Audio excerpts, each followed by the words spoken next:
Hello, I'm Zihan. Welcome back to another episode of Not Just Games. Today, I want to talk about towers. Before that, I'd like to let you know that this script is brought to you by my friend Ziwen, who is a practicing mechatronic engineer. He's covered unmanned aerial vehicles before, explaining their history and technical details. Do check out the video if you're interested, link in the description below. Now, let's get back to business. Towers can be found in various types of games with different mechanics in each game. Some may be controllable, some passive and react to friends and foes automatically, and some may just be a part of the environment. The oldest tower featured in the game may be the chess piece, Rook. Chess, one of the oldest games, has existed for at least 1,500 years. The piece Rook is considered the most intuitive piece to play on the chessboard. It moves horizontally and vertically across the board, taking up the job of heavy artillery, just like a bullet or an arrow fired from a tower far away, picking off the enemy in a straight line. Its name originated from the Persian name of the piece, Rook. In the original Indian variation, Chaturanga, it is known as the Ratha or chariot.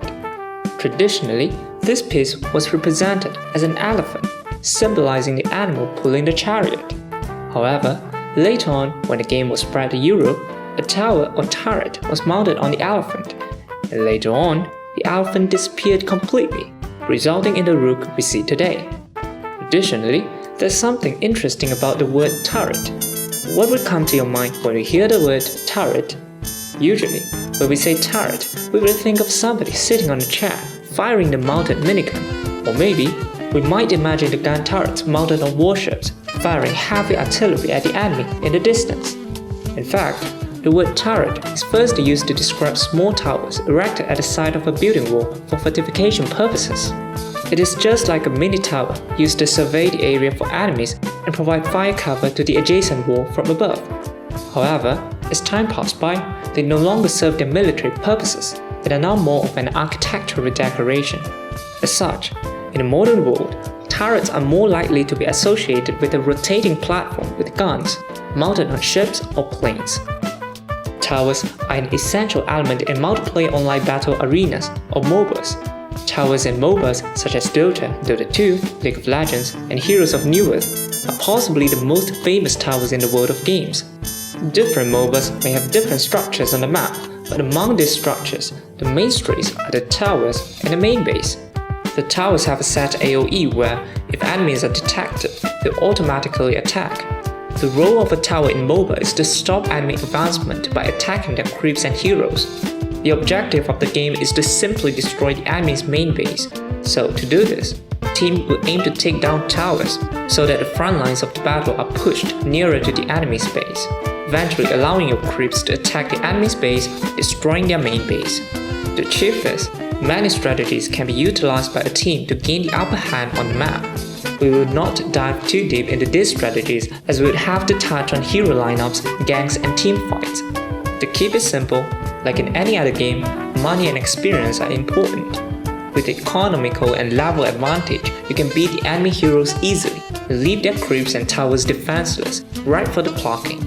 Moving on, another type of game where towers play a core role would be the tower defense or TD. Tower defense games consists of four main elements: the goal, the towers, the horde, and the route. The easiest example would be Plants vs Zombies. Remember this game?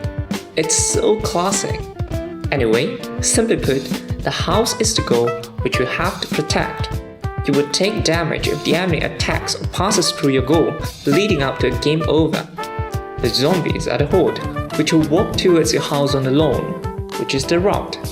And the plants will be your towers or turret, defending your house from the zombies. Different types of plants have different functions. However, Plants vs Zombies is an outlier rather than the norm. The classic TD games have a maze-like route instead of a linear one, and you are allowed to place your towers or turrets wherever along the route to attack the enemy horde.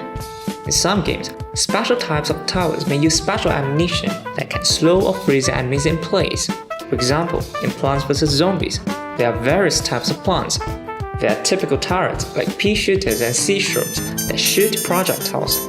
You can also drop bombs like the jalapeno to deal damage along the route, and set up walls like the walnut to obstruct enemy movement, delaying their advancement.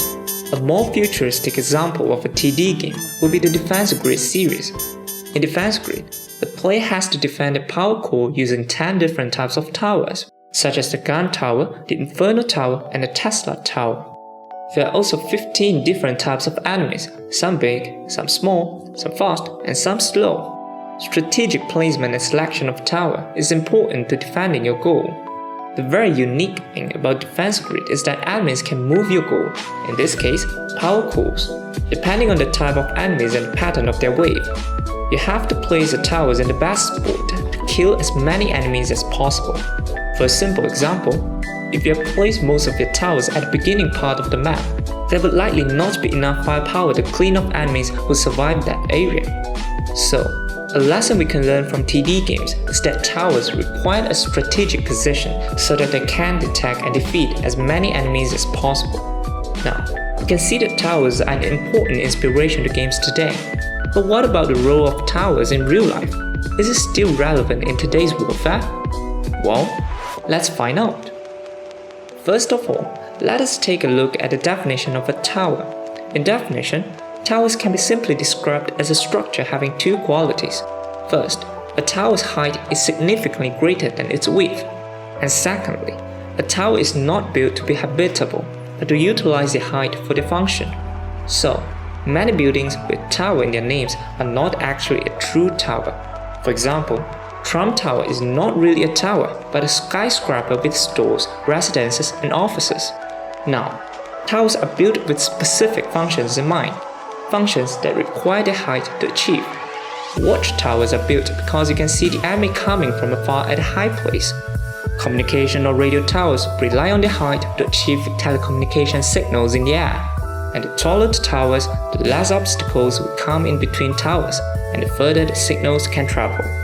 Observation towers, such as Tokyo Skytree in Japan, Canton Tower in China, and the KL Tower in Malaysia, are designed for people to view and enjoy the scenery around the area.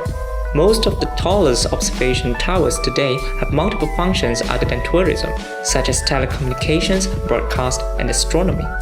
Watchtowers or guard towers exist to guard and defend a surrounding area. Gun or arrow loopholes may be reserved for guards to fire their weapon at intruders from safety.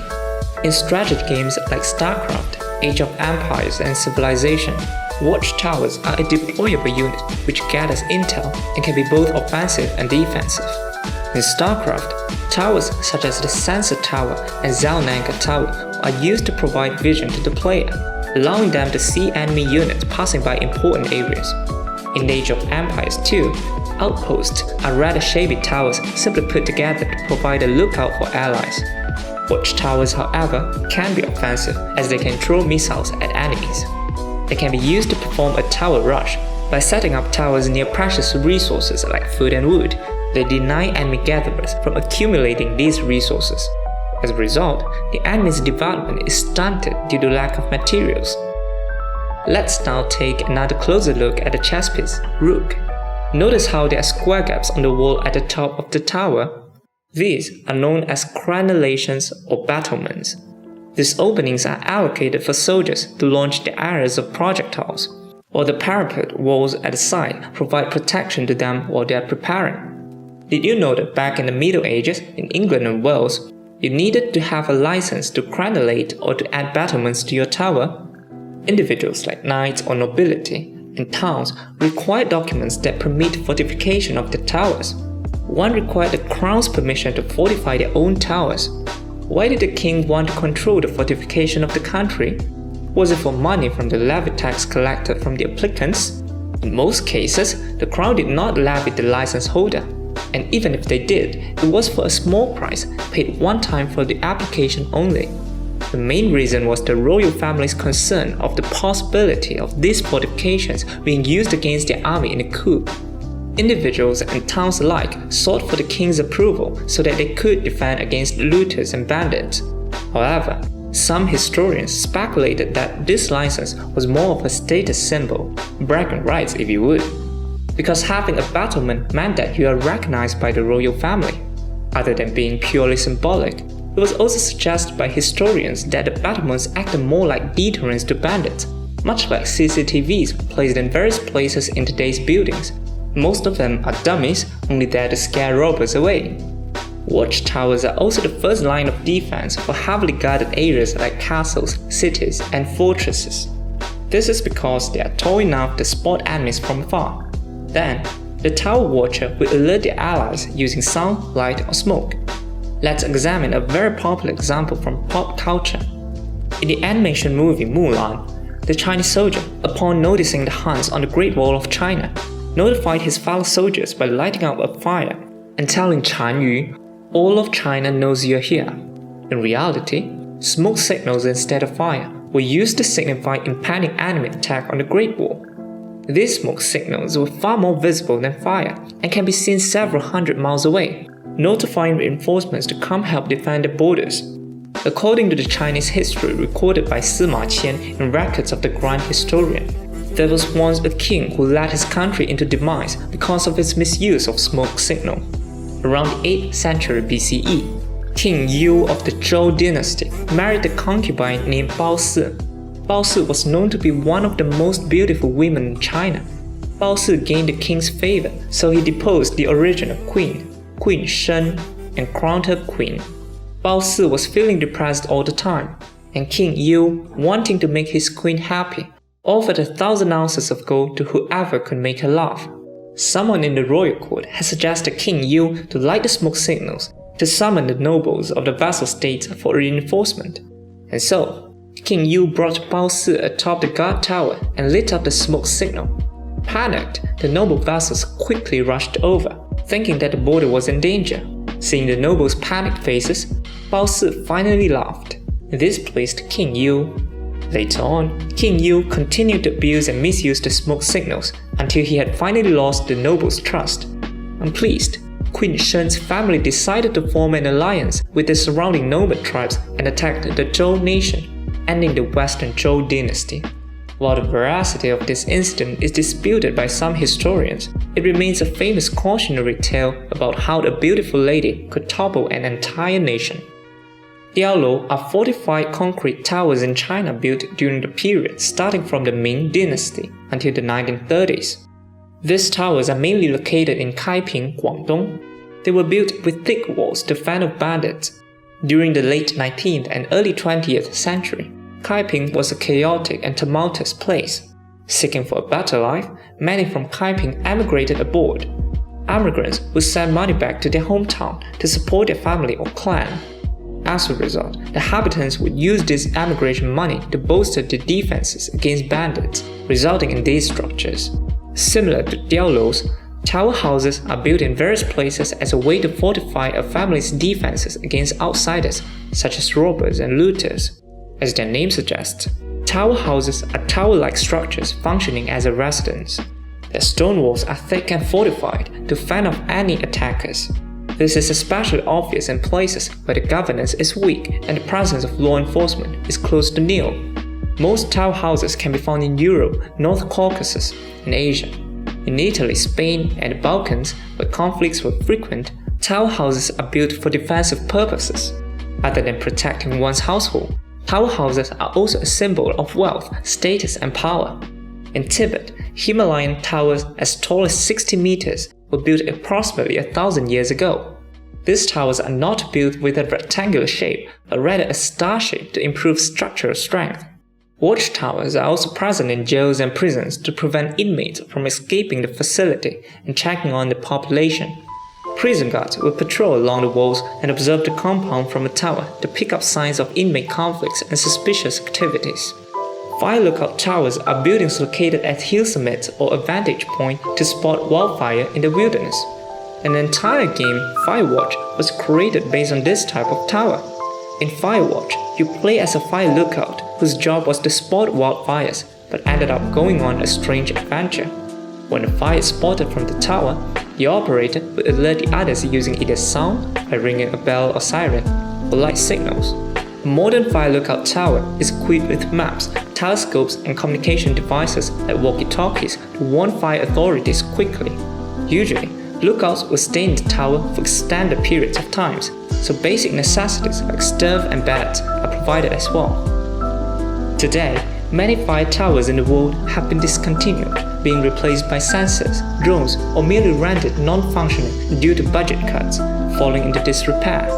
In modern warfare, the role of towers has drastically shrunk due to the advancement of technology that gave birth to new weapons and military intelligence systems. The rise of UAVs has given birth to a cheaper, more portable alternative to stationary watchtowers. After more than 30 years of conflict between the Republic of Ireland and Northern Ireland, the last military watchtower in that region was dismantled in 2007. As construction technology improved, many high-rise buildings and skyscrapers were built with several purposes at once. As such, the need to build single-use towers has largely been eliminated. For example, many new 5G towers, or more accurately, the cell site, are installed on top of existing buildings. Capitalizing on the height of existing structures to perform a tower's function not only saves money, time and space, it also reduces the overall carbon footprint of setting up a communications point. Just like the World Trade Center and Petronas Twin Towers, both of which are not technically towers but are famously known as the Twin Towers. Who knows? Just like how the definition of turrets can change over the years, the pure definition of tower might evolve with our technology. After all, language adapts itself to the user and not vice versa. Today, we've talked about towers in games and how they function in different types of games. We've also taken a look at towers in real life and the important roles they play. I hope you guys enjoyed the video and have learned something new with us today. What's your favorite game involving towers? Did we miss any interesting facts you think would be worth sharing? Would you like to see us cover more about topics on structures in games? Or are you more interested to know about how a specific weapon works? Let us know in the comments down below. Thanks for watching, and don't forget to like, share and subscribe. Stay safe, and we hope to see you again in the next episode.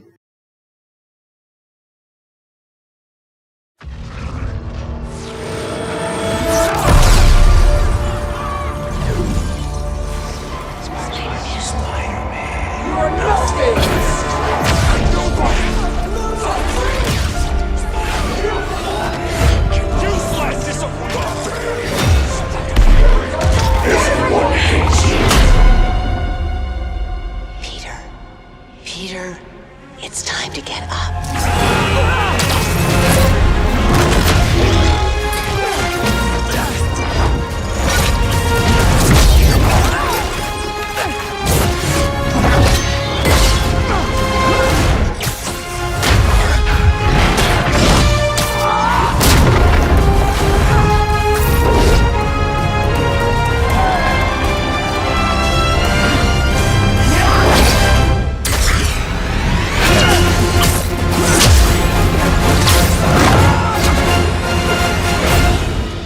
Some see self-doubt